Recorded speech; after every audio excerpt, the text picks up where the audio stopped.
পাঁচটা ছেলে, চারজনকে দুনিয়ার শিক্ষায় শিক্ষিত করেছে, দুনিয়ার জায়গায় শিক্ষায় শিক্ষিত করেছেন চারজনকে, আর একটা ছেলেকে মাদ্রাসায় দিয়েছে। বাবার সরকার অবস্থায় চারজন সন্তান তারা দিনে আসছে। আয়েশা বাবা আমি আপনার সন্তান, আপনি খান। আজরাইল আলাইহিস সালাম চাপ দিয়া বাবা কিন্তু বাবা আমার ভিতরে আর যাবে না। আল্লাহ তাআলার কাছে দোয়া করো, আমাকে আজরাইল দিয়া রাখছে, আমার কষ্ট হইতেছে। এক পর্যায়ে ছোট বাচ্চা পাইছে, তার বাবা কোরআনটাকে নিয়ে দৌড়াইছে। একজন মানুষ বলতেছে, তুই এভাবে দৌড়াইতেছিস কেন? আমার বাবা সরকার অবস্থায়, তোমার বাবা সরকার কোরআন নিয়ে যাইতেছ কেন? তোমার অন্য ভাই বিভিন্ন রকমের নিয়ে আসছে, আমি কোরআন নিয়ে যাইতেছি।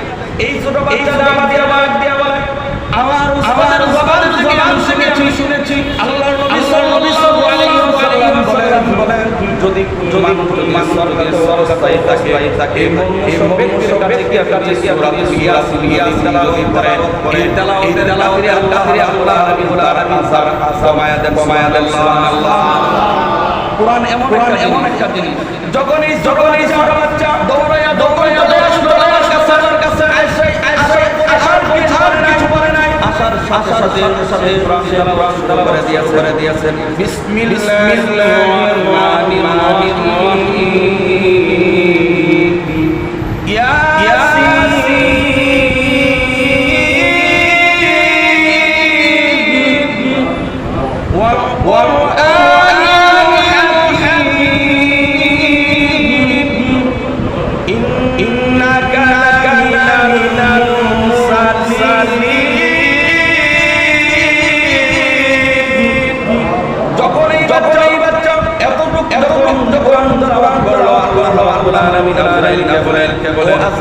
রহিম, তুমি আর এই বান্দাকে চাপ দিও না, আমার এই বান্দাকে তুমি আর কষ্ট দিও না।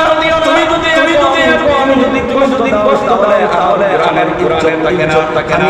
আমি আল্লাহ রাব্বুল আলামিন বলে দিয়েছি, যদি সাদকাতের ব্যক্তি থাকে, এই পাশে গিয়া যদি ইয়াসিন তেলাওয়াত করে, আমি আল্লাহ রাব্বুল আলামিন কষ্টটাকে হালকা করে দেই সুবহানাল্লাহ।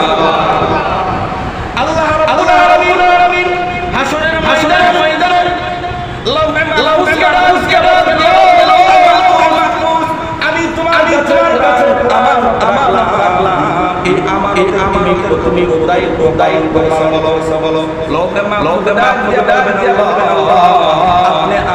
আমানত দিয়েছিলেন, আমি রাখি না, আমি জিবরাইলের আমানত দিয়া দিলাম। জিবরাইল দিয়া জিবরাইল লৌহে মাহফুজ দিয়েছে। এই কোরআনকে তুমি হেফাজত তুমি বলো।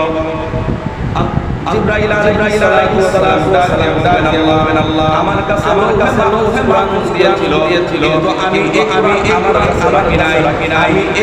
আমি পয়গম্বর মুহাম্মদুল্লাহ সাল্লাল্লাহু আলাইহি ওয়াসাল্লামের কাছে দিলাম। আল্লাহ রাব্বুল আলামিন আখিরি পয়গম্বর বিশ্বনবী সাল্লাল্লাহু আলাইহি ওয়াসাল্লামকে ডাক দিয়ে বললেন,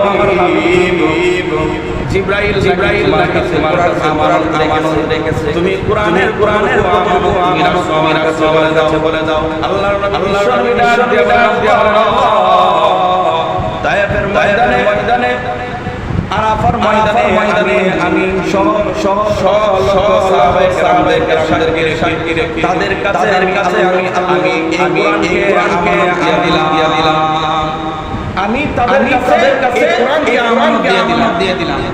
আল্লাহর নবী সাল্লাল্লাহু আলাইহি ওয়াসাল্লাম বলেন, ও আল্লাহ আমি তাদের কাছে আমি তাদেরকে আমি শিক্ষা দিয়ে আসলাম দুইটা জিনিস হলো তারা কি আমরাই লান তাদিল্লু মা তামাসসাকতুম বিহিমা কিতাবাল্লাহ ওয়া সুন্নাতি নবী আলাইহি সালাম আল্লাহর নবী সাল্লাল্লাহু আলাইহি ওয়াসাল্লাম আমি তাদেরকে আমি তাদের কাছে আমাদের কাছে আমি শিক্ষা দিয়ে রাখছি আল্লাহ রাব্বুল আলামিন ও আমার হাবিব এই জিনিস বলো আল্লাহ নবী সাল্লাল্লাহু আলাইহি ওয়াসাল্লাম বলেন আমি আমার সাহাবায়ে কেরামদেরকে দিলাম ও আমার সাহাবায়ে কেরাম আমি চিরদিন থাকব আমি নবী দুনিয়া থেকে চলে যাব কিন্তু তোমাদের কাছে আমি এই গাদাই এই জিনিস করতে পারো তাহলে দুনিয়ার জমিনে আল্লাহ তাদেরকে অপমানিত করবে না এই দুইটা জিনিস হলো একটা আরেকটা নবী সাল্লাল্লাহু আলাইহি হাদিসের যার অন্তরে পবিত্র কোরআন আছে আল্লাহ তাকে যার অন্তরে কোরআন আছে আল্লাহ এই বান্দার জমিনে অপমানিত করবে না যার অন্তরের মধ্যে নবী আছে কোরআন এবং যার মধ্যে আছে আল্লাহ রাব্বুল আলামিন তাকে আমি আল্লাহ দুনিয়াতেও সম্মান এবং আমি আল্লাহ তাকে জান্নাতুল ফেরদাউস সুবহানাল্লাহ।